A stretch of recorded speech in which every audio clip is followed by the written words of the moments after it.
the Big Four in the starting lineup.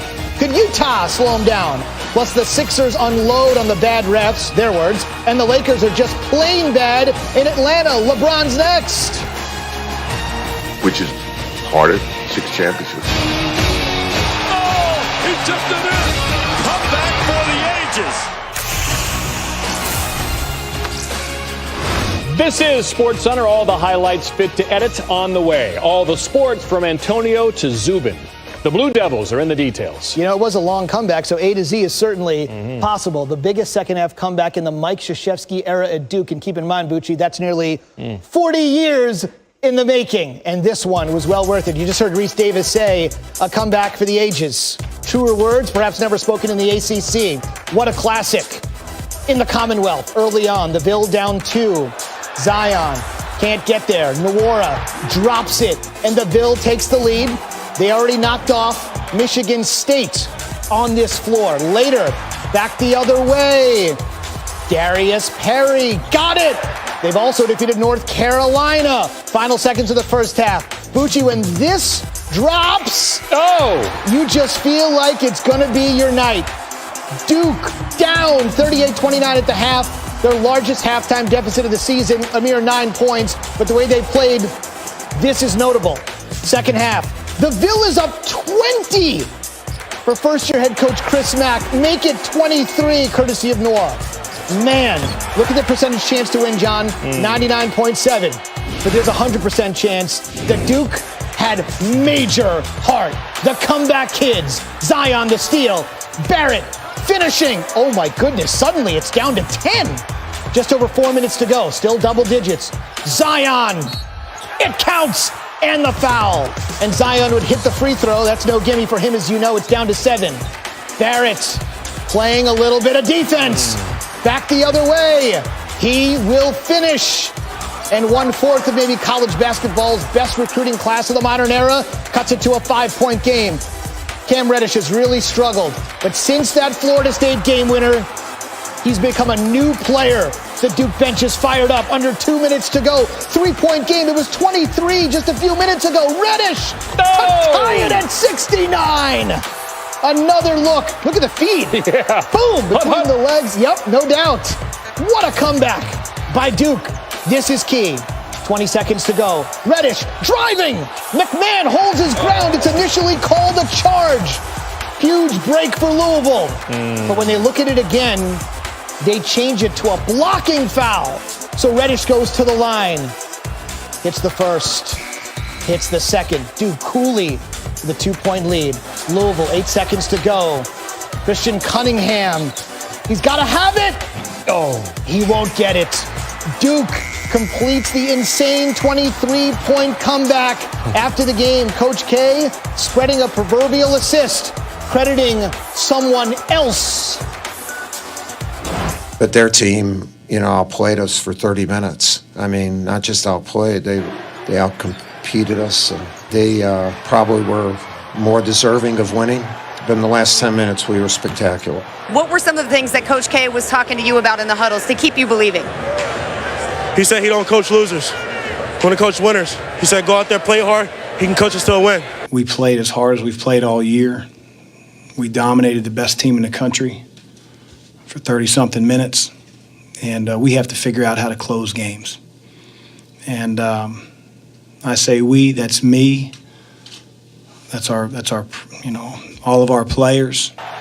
We've got to figure out how to finish games and close games when teams are in panic mode and they're drawing up defenses in the sand. He also added in his post-game commentary, quote, "I love my team. These are kids. You got to keep their spirit up." Before that Reddish 3 with 9:07 to go, Duke, as I mentioned, trailed by 23. They then ripped off a 35-10 run. The Ville went 2 for 10 shooting, 9 turnovers. Duke, by comparison, 10 for 17, didn't turn it over once. In that span, again, worth emphasizing, the largest second-half deficit a Coach K Duke team has ever overcome. Still to come, much more on the amazing rally, including how it was all powered by a very familiar group, maybe the best freshman class Coach K has ever enrolled. We go deep inside the comeback. That's on the way. Hang tight. Celtics and Sixers. Sixers 2-0 since they acquired Tobias Harris. But against the Celtics, Raptors, and Bucks, Sixers only 1-6, and Harris was not good in this game for Philadelphia. Oh, Ben Simmons, 16 points, 5 rebounds, 5 assists. The play-action fake, and cram. Philly leads by 3. Very next possession. This was rookie year Jason Tatum stuff. Really solid. Swerves the word, spins the verb, no diggity, no doubt. I like the way you work it. Again, 20 points, 10 rebounds. Kyrie Irving again, sprained knee, not available for these Celtics. Called out by teammates at the bench. Isn't excited enough. They were there. All right, fourth quarter. Good game. 2-point Celtic lead. Joel Embiid, and 1. Likes it. Just not at 22. From the floor, however, 2 of 8 shooting threes. Al Horford really outplayed him in this game. Embiid doesn't get the call there. Horford was 9 of 16 from the floor. James Harden gets that call, but Embiid didn't get that call. What about it? The referees suck. Check, please. All right, Marcus Smart, 0 of 8 shooting threes. Yeah, shoot it too. He just kept chucking them up, and he kept missing. But he dunks there, and the Celtics lead by 4. Sixers would run out of time. Don't get a shot off here. Gordon Hayward was the difference in this game, not pictured. Right there defending on Jimmy Butler. He had 26 points on 6 of 7 threes. Celtics shot 45% from 3. We did catch Hayward on the mic. That was a big win for our team. Really important win for us. Like you said, last 2 games had huge leads, dropped them both. Very frustrating for us. So to come in here into this building, like you said, without Kyrie, it was huge. I think obviously there's going to be times in this process where obviously we're a new team, new chemistry that's still building our parts. So it's going to be something that we have to just adjust with. At some point, do you have to worry about it being in your head that you can't beat these guys? No. Not even close. We got a whole new team. We've been with each other for a minute. You know, it's like I don't even think like that at all. I'm excited to play these guys.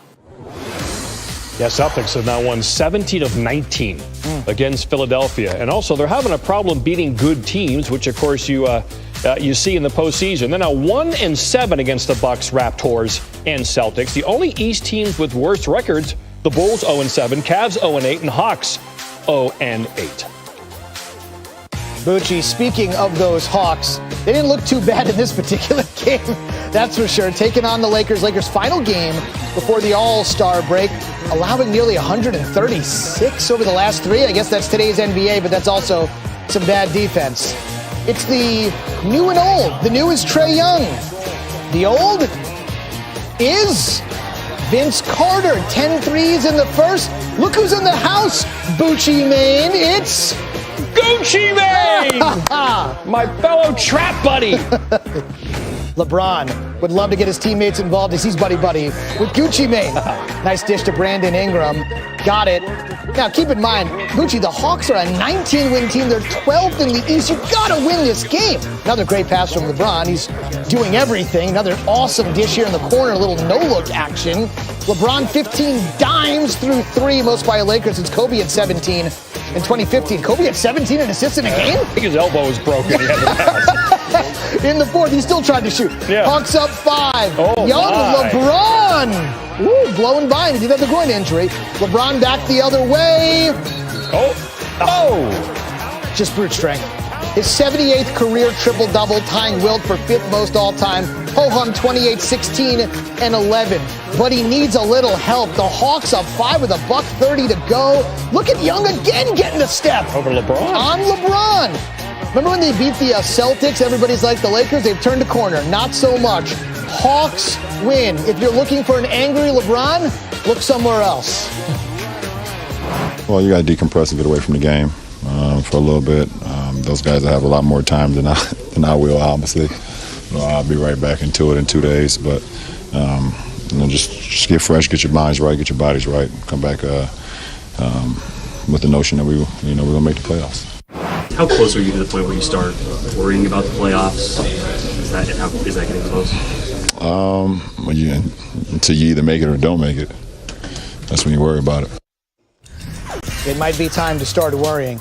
Checking on the Lakers at the All-Star break. They're there, 28 and 29, 10th in the West. 2.5 behind the Kings, who have the longest playoff drought in basketball. A LeBron team has never been outside playoff position at the break since his rookie season with the Cavs. That's a long time ago. We should mention the Lakers have played 18 of those 57 without James. They went 6-12. But here's the thing, Bucci. If they just split those 18, they'd be fourth in the West, and nobody would be worried. Also, poor defense since the return. They just have given up buckets after buckets. As we mentioned, our Dave McMenamin saw the latest disaster in person. It was another lackluster loss for the Lakers and seemingly a season full of them as they limped into the All-Star break with another tough one. Luke Walton told me that his message to his guys as they head off to the All-Star break is, even though you have family obligations and business obligations, make sure you spend some quiet time alone pondering what exactly you can bring to this group to help them achieve something special in terms of playoff run down the stretch.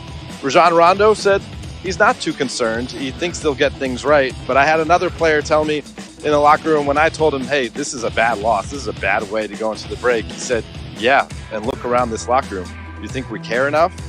If indeed that is true of this entire group, if they don't care enough, if there isn't enough concern and pride, things could get worse and not better after the break. How about those words? Tim Legler might need to get the Bunsen burner out of the lab to burn the Lakers tape. Before he does, he'll break down the Lakers' latest breakdown. That's on the way in just a bit. Warriors are humming, 15-1 in their last 16, entering this one against the Jazz. There's Clay, and we have an injured finger with some dicey video. Careful, oh boy. When the finger points in a different direction, watch it right here. He gets tied up with Donovan Mitchell. There you go. Sprained his finger, goes to the log, gets taped up. So 28 minutes later, he comes into the game. And is it good enough to dunk? Well, softly on the right hand. You see the tape was on the other hand. Clay was 9 of 14. See, to start the game, very cold Golden State. At this point, they are leading by 1. There's Steph. Got that one to go. 5 of 14, so not a great shooting night for Steph. People's Sports Center shooting percentage always higher than the actual shooting percentage in the game. Usually it's like 100 on Sports Center, but again, he was actually 5 of 14. Andre Iguodala. Iggy looking good off the bench with 13. He missed only 1 shot, made all 3 of his threes. His percentage was 100% in the actual game. Donovan Mitchell, how about a 40-point third quarter for Utah? 40 points in the third, and they led going into the fourth. They hit all kinds of shots, including Donovan Mitchell. But then in the fourth quarter, here come the Warriors. There's Clay, injured finger and all, puts it up and in. Again, Clay very efficient, 22 points on 9 of 14 shooting. He made 3 of 5 from three-point land. There's Steph. Get him when you need him. 24 points in the end. And again, Durant, not pictured, very solid. 11 of 19 from the floor, 28 points. But Steph, it's good to be Steph. Young family and shooting threes. We won the game in the first quarter with our defensive effort. I know they came back, but we set the tone early. We've been having some terrible starts as of late. We rectified that. Still got to put together a great 48 minutes, and that's what we did. When you see a teammate like Clay go out with a dislocated finger, comes back, keeps on shooting, what are you saying to yourself? He just want to get it back in place so he can. All he needs to feel is that ball in his hands, and good things happen. So thankfully, All-Star Weekend's coming up, so he can rest a little bit before the rest of the season starts. Boogie didn't shoot well in this one, 4 of 17. 1 of 6 threes, but he did have 5 assists, 10 rebounds, 12 points. Again, Durant 28, Curry 24, Clay 22. They're now 41-4. The Warriors win. Durant, Curry, and Thompson each score 20. And again, 41-4. First time since they became teammates at Durant, Curry, and Thompson.